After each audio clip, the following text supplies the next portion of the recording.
All right, fourth graders, when I left off, the main character in our book had just had a run in with a witch. This chapter is called Summer Holidays. The Easter holidays came and went, and the summer term began at school. My grandmother and I had already planned to take our summer holiday in Norway, and we talked about almost nothing else every evening. She had booked a cabin for each of us on the boat from Newcastle to Oslo at the earliest possible moment after my school broke up. And from Oslo, she was going to take me to a place she knew down on the south coast near Arendal, where she had spent her own summer holidays as a child, nearly 80 years ago. All day long, she said. My brother and I were out in the rowing boat. The whole coast is dotted with tiny islands, and there's nobody on them. We used to explore them and dive into the sea off the lovely smooth granite rocks. And sometimes on the way out, we would drop the anchor and fish for cod and whiting. And if we caught anything, we would build a fire on an island and fry the fish in a pan for our lunch. There is no finer fish in the world than absolutely fresh cod. What did you use for bait, Grandmama, when you went fishing? Mussels, she said. Everyone uses mussels for bait in Norway. And if we didn't catch any fish, we would boil the mussels in a saucepan and eat those. Were they good? Delicious, she said. Cook them in seawater and they are tender and salty. What else did you do, Grandmama? We used to row out and wave to the shrimp boats on their way home, and they would stop and give us a handful of shrimps each. The shrimps were still warm from having been just cooked, and we would sit in the rowing boat peeling them and gobbling them up. The head was the best part. The head? I said. You squeeze the head between your teeth and suck out the inside. It's marvelous. You and I will do all those things this summer, my darling, she said. Grandmama, I said, I can't wait. I simply can't wait to go. Nor can I, she said. When there were only 3 weeks of the summer term left, an awful thing happened. My grandmother got pneumonia. She became very ill, and a trained nurse moved into the house to look after her. The doctor explained to me that pneumonia is not normally a dangerous illness nowadays because of penicillin. But when a person is more than 80 years old, as my grandmother was, then it is very dangerous indeed. He said he didn't even dare to move her to a hospital in her condition. So she stayed in her bedroom, and I hung out outside the door while oxygen cylinders and all sorts of other frightening things were taken into her. Can I go in and see her? I asked. No, dear, the nurse said. Not at the moment. A fat and jolly lady called Mrs. Spring, who used to come and clean our house every day, also moved in and slept in the house. Mrs. Spring looked after me and cooked my meals. I liked her very much, but she wasn't a patch on my grandmother for telling stories. One evening, about 10 days later, the doctor came downstairs and said to me, You can go in and see her now, but only for a short time. She's been asking for you. I flew up the stairs and burst into my grandmother's room and threw myself into her arms. There's a picture of him going to his grandma.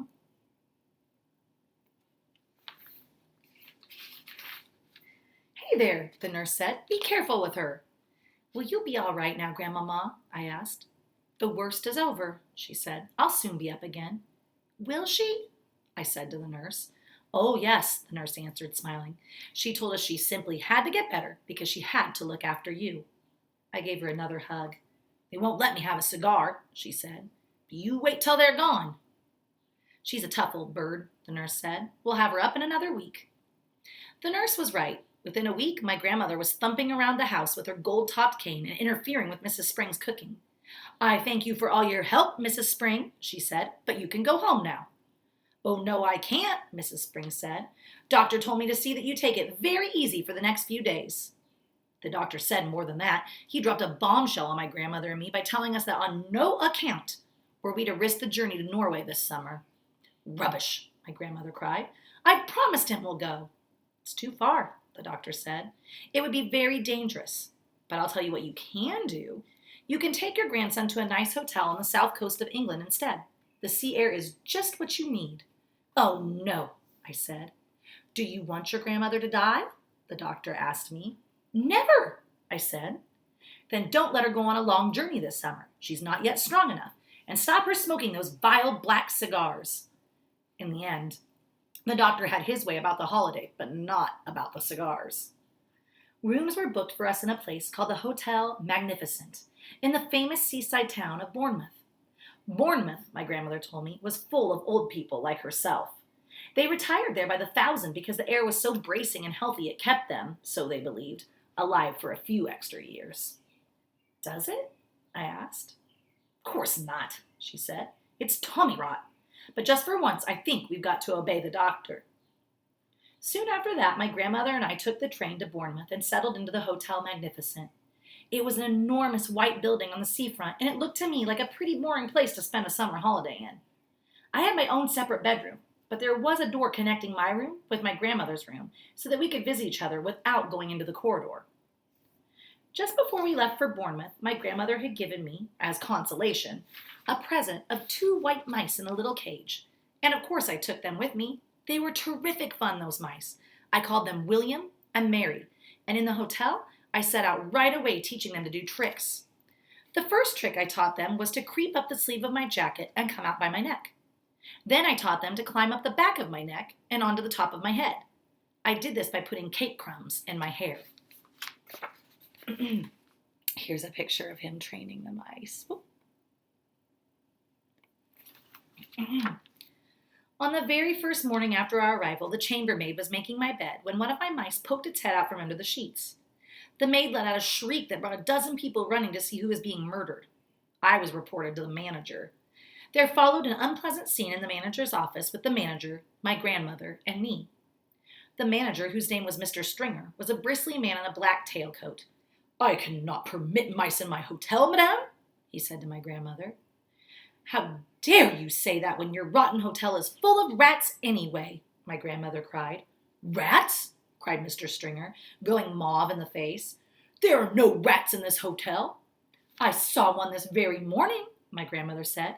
"It was running down the corridor into the kitchen." "That is not true," cried Mr. Stringer. "You had better get the rat catcher in at once," my grandmother said, "before I report you to the public health authorities. I expect there's rats scuttling all over the kitchen floor and stealing the food off the shelves and jumping in and out of the soup." "Never," cried Mr. Stringer. "No wonder my breakfast toast was all nibbled round the edges this morning," my grandmother went on relentlessly. "No wonder it had a nasty, ratty taste. If you're not careful, the health people will be ordering the entire hotel to be closed before everyone gets typhoid fever." "You are not being serious, madame," Mr. Stringer said. "I was never more serious in my life," my grandmother said. "Are you or are you not going to allow my grandson to keep his white mice in his room?" The manager knew when he was beaten. "May I suggest a compromise, madame?" he said. "I will permit him to keep them in his room as long as they are never allowed out of the cage. How's that?" "That will suit us very well," my grandmother said, and she stood up and marched out of the room with me behind her. Here they are arguing with Mr. Stringer. There is no way you can train mice inside a cage. Yet I dared not let them out because the chambermaid was spying on me all the time. She had a key to my door, and she kept bursting in at all hours, trying to catch me with the mice out of the cage. She told me that the first mouse to break the rules would be drowned in a bucket of water by the hall porter. I decided to seek a safer place where I could carry on with the training. There must surely be an empty room in this enormous hotel. I put one mouse into each trouser pocket and wandered downstairs in search of a secret spot. The ground floor of the hotel was a maze of public rooms, all of them named in gold letters on the doors. I wandered through the lounge, and the smoking room, and the card room, and the reading room, and the drawing room. None of them was empty. I went down a long, wide corridor, and at the end of it I came to the ballroom. There were double doors leading into it, and in front of the doors was a large notice board on a stand. The notice on the board said, "RSPCC meeting. Strictly private. This room is reserved for the annual meeting of the Royal Society for the Prevention of Cruelty to Children." The double doors into the room were open. I peeped in. It was a colossal room. There were rows and rows of chairs, all facing a platform.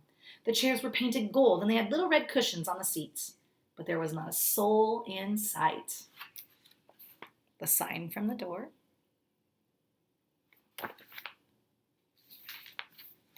I sidled cautiously into the room. What a lovely, secret, silent place it was.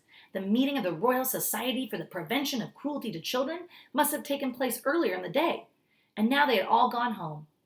Even if they did suddenly come pouring in, they would be wonderful, kind people who would look with favor upon a young mouse trainer going about his business.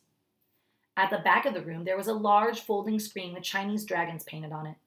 I decided, just to be on the safe side, to go behind the screen and do my training there.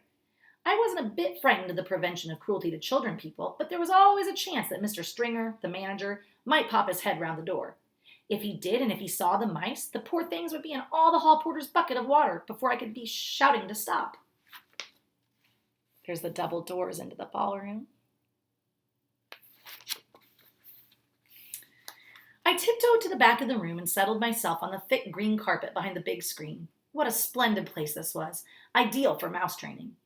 I took William and Mary out of my trouser pockets. They sat beside me on the carpet, quiet and well behaved. The trick I was going to teach them today was tightrope walking. It is not all that difficult to train an intelligent mouse to be an expert tightrope walker, provided you know exactly how to go about it. First, you must have a piece of string. I have that. Then, you must have some good cake. A fine currant cake is the favorite food of white mice. They are dotty about it. I had brought with me a rock cake, which I had pocketed while having tea with Grandmama the day before. So this author is British, and so I thought I should let you guys know, when they say that somebody is dotty about something, it means they're crazy about it. That's their way of saying that. Now here's what to do. You stretch the string tight between your two hands, but you start by keeping it very short, only about 3 inches. You put the mouse on your right hand and a little piece of cake on your left. The mouse is therefore only 3 inches away from the cake. He can see it and he can smell it. His whiskers twitch with excitement. He can almost reach the cake by leaning forward, but not quite. He only has to take 2 steps along the string to reach this tasty morsel. He ventures forward, one paw on the string, then the other. If the mouse has a good sense of balance, and most of them have, he will get across easily. I started with William. He walked the string without a moment's hesitation. I let him have a quick nibble of the cake just to whet his appetite. Then I put him back on my right hand. This time I lengthened the string. I made it about 6 inches long. William knew what to do now. With superb balance, he walked step by step along the string until he reached the cake. He was rewarded with another nibble. Quite soon, William was walking a 24-inch tightrope, or rather tight string, from one hand to the other to reach the cake. It was wonderful to watch him. He was enjoying himself tremendously. I was careful to hold the string near the carpet so that if he did lose his balance, he wouldn't have far to fall. But he never fell. William was obviously a natural acrobat, a great tightrope walking mouse. Now it was Mary's turn. I put William on the carpet beside me and rewarded him with some extra crumbs and a currant. Then I started going through the same routine all over again with Mary. My blinding ambition, you see, my dream of dreams, was to become one day the owner of a white mouse circus. I would have a small stage with red curtains in front of it, and when the curtains were drawn apart, the audience would see my world-famous performing mice walking on tight ropes, swinging from trapezes, turning somersaults in the air, bouncing on trampolines, and all the rest of it. I would have white mice riding on white rats, and the rats would gallop furiously round and round the stage. I was beginning to picture myself traveling first class all over the globe with my famous white mouse circus and performing before all the crowned heads of Europe. So here's a picture of him while he trains his mouse to walk the tightrope. I was about halfway through Mary's training when suddenly I heard voices outside the ballroom door. The sound grew louder. It swelled into a great babble of speech from many throats. I recognized the voice of the awful hotel manager, Mr. Stringer. Help, I thought. But thank heavens for the huge screen. I crouched behind it and peered through the crack between 2 of the folding sections. I could see the entire length and width of the ballroom without anyone seeing me. Well, ladies, I am sure you'll be quite comfortable in here, Mr. Stringer's voice was saying. Then in through the double doors he marched, black tailcoat and all, spreading his arms wide as he ushered in a great flock of ladies. If there's anything we can do for you, do not hesitate to let me know, he went on. Tea will be served for all of you on the Sunshine Terrace after you have concluded your meeting. With that, he bowed and scraped himself out of the room as a vast herd of ladies from the Royal Society for the Prevention of Cruelty to Children came streaming in. They wore pretty clothes, and all of them had hats on their heads. That's the end of our chapter today. So I want you to be thinking about whether you think that this is actually the Royal Society for the Prevention of Cruelty to Children. See you next time. Bye.